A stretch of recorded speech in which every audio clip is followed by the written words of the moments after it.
তার বুঝতে হবে।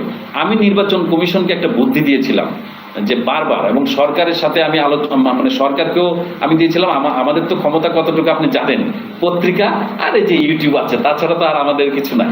তো পত্রিকা আমি লিখেছিলাম এটা কিন্তু বারবার, সেটা কি আমি লিখেছি যে আওয়ামী লীগ বিএনপি, যে বিএনপি এইভাবে আন্দোলন না করে বিএনপি একটা কাজ করুক, যে তখন তো আওয়ামী লীগ ক্ষমতা ছিল, তো বিএনপি এইভাবে আন্দোলন না করে বিএনপি সরকারের একটা প্রস্তাব দেখ যে আসেন তাহলে আমরা নির্বাচন কমিশনকে শক্তিশালী করি। কিভাবে শক্তিশালী করবেন? খুব সহজ। মনে করেন যে রানা ভাই আমার কথাটা শুনেন, আমি পরে আপনারটা আবার পড়ছি। তো কিভাবে শক্তিশালী করবেন? শক্তিশালী এইভাবে হবে যে আওয়ামী লীগ, বিএনপি, জাতীয় পার্টি মানে যারা সংসদে ছিল তারা সবাই বসে একজন প্রধান নির্বাচন কমিশনার, সাবেক এপিলেট ডিভিশনের অবসরত বিচারপতি বা সাবেক প্রধান বিচারপতি, এই ধরনের কোনো ব্যক্তি, অথবা সুশীল সমাজ থেকে কেউ, হ্যাঁ, যারা একেবারে অনেকটা নিরপেক্ষ। কারণ অ্যাকচুয়ালি তো নিরপেক্ষ আপনি পাবেন না, কেউ না কেউ কাকে না কাকে তো ভোট দেয়, নিরপেক্ষ পাবেন, তবে তার চাল চলনটা নিরপেক্ষ হবে এরকম, এবং সে ন্যায্য কথা বলে। যেমন বঙ্গবন্ধু কিন্তু আপনি অস্বীকার করতে পারেন, বঙ্গবন্ধু কিন্তু বলেছেন যে একজনও যদি হয় সংসদে, সে যদি ন্যায্য কথা বলে আমরা মেনে নিব। ওই যে সেই ৭১ সালের কথা বলতেছি, উনি কিন্তু এরকম, ঠিক আমাদের কথা এরকম যে ন্যায্য কথা বলে এমন লোককে আপনি আমরা সবাই মিলে বেছে একজন প্রধান নির্বাচন কমিশনার করলেন। করার পরে আরো ৫ জন নির্বাচন মানে কমিশনার আমরা খুঁজে বের করলাম, সবাই মিলে বসে সিদ্ধান্ত নিয়ে একটা কমিশনার করলাম।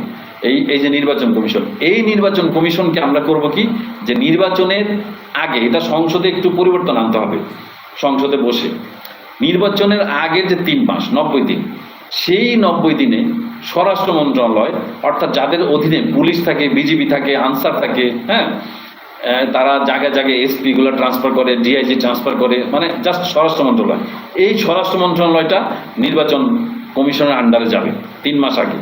তারপরে যাবে জনপ্রশাসন মন্ত্রণালয়। জনপ্রশাসন মন্ত্রণালয় হলো ডিসিদের পরিবর্তন করে, জায়গা পরিবর্তন করে, বা ডিসিদের উপরে ছড়ি ঘোরা, এই যে সরকারি কর্মকর্তা এদের পরিবর্তন করে, এটা হলো জনপ্রশাসন মন্ত্রণালয়।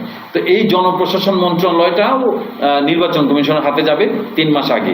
এবং পাশাপাশি মানে ওই যে তারা ডিসি পরিবর্তন করবে, তারপরে আপনার ওই যে থানা উপজেলা নির্বাহী কর্মকর্তা, ওনারা কিন্তু ম্যাজিস্ট্রেট, তো ওনাদের পরিবর্তন করবে, যেখানে ইচ্ছা সেখানে বসাবে, এবং সুশীল থাকার জন্য চাপ দিতে পারবে, কারণ ওরা ক্ষমতায় আছে। তো এইভাবে ওই ডিপার্টমেন্টটাও দিবে। আর পাশাপাশি আরেকটা ডিপার্টমেন্ট, স্থানীয় সরকার ও পল্লী উন্নয়ন এবং সমবায় মন্ত্রণালয়, এই যে এই ডিপার্টমেন্টটা এখন যেটাতে আসিফ মোহাম্মদ সজীব ভুঁইয়া আছে, এই ডিপার্টমেন্টটাও নির্বাচন কমিশন হাতে যাবে। কারণ কি, এদের আন্ডারে থাকে স্থানীয় সরকারগুলা, অর্থাৎ সিটি কর্পোরেশন বলেন, আর এই যে পৌরসভা বলেন, এদের মেয়রগুলা, পাশাপাশি আপনার ওই যে উপজেলা চেয়ারম্যানগুলা, ইউনিয়ন পরিষদের চেয়ারম্যান এবং মেম্বারগুলা, এরা কিন্তু এই স্থানীয় সরকার আন্ডার থাকে। এই যে ৩টা মন্ত্রণালয়, পাশাপাশি অর্থ মন্ত্রণালয় দিতে হবে, এই 4টা মন্ত্রণালয় নির্বাচন কমিশনের হাতে চলে যাবে যখন 3 মাস আগে। তখন কিন্তু এই নির্বাচন কমিশনার খুবই পাওয়ারফুল থাকবে, কারণ তখন কিন্তু পুলিশ সরকারের আদেশ মানবে না, জনপ্রশাসন সরকারের আদেশ মানবে না, এমনকি আপনার ওই যে চেয়ারম্যান মেম্বার এরাও সরকারের আদেশ মানবে না। তখন আপনি সরকার যেই থাকুক, বেগম খালেদা জিয়া থাকুক, বা শেখ হাসিনা থাকুক, বা ডক্টর ইউনূস সাহেব থাকুক, বা আদার্স কেউ থাকুক, জাতীয় পার্টির ওই যে জিএম কাদের থাকুক, যারা ইচ্ছা, যার মন চায় সে সরকারে থাকুক, কিচ্ছু আসবে যাবে না, যদি এই 3 মাস এই 4টা মন্ত্রণালয় যদি আপনার নির্বাচন কমিশনের হাতে থাকে। আমি কিন্তু বহুবার লিখেছি, আপনারা আমার লেখায় অন্তত পাবেন, এই 16 বছরে অন্তত কমপক্ষে 1600 বার আমি এই জিনিসটা লিখেছি যে আসেন একটা শক্তিশালী নির্বাচন কমিশন গঠন করেন, এবং নির্বাচনী ব্যালট পেপারে যেন না ভোটের একটা জায়গা থাকে, যে আমরা যেন আমাদের প্রার্থী যদি পছন্দ না হয় আমরা যেন না ভোট দিতে পারি, যে আমাদের মত প্রকাশ করতে পারি, তখনই আমাদের এই সবাই যাবে। দেখি রানা ভাই আপনি কি লিখেছেন।